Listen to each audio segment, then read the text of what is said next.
If your iPhone's camera and flashlight are not working, then today we are here with troubleshooting steps to solve this issue. So let's get started. Firstly, check for physical damage. Inspect your iPhone's camera lens and flashlight for cracks, dirt, or obstructions. Clean the lens gently with a microfiber cloth. If there is a visible damage, contact Apple support. Then, try restarting your iPhone.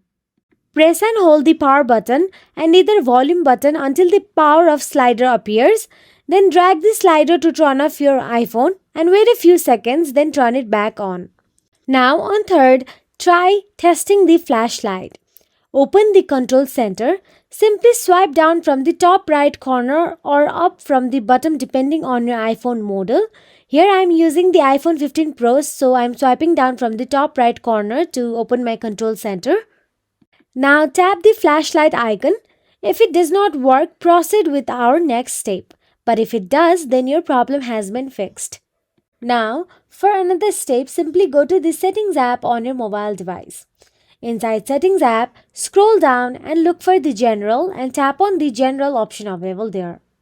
Inside General, tap on the Software Update and look for the latest version or latest iOS update available and simply tap on the install if there is any update. So latest updates often fixes some errors in your flashlights or camera as well. So after you update it, go back to the settings general again, scroll down till the bottom and look for the transfer or reset iPhone option available there and simply tap on it. Then tap on the reset, then tap on reset all settings. So that is it. If you found this video helpful, please like, share and subscribe, and thank you so much for watching.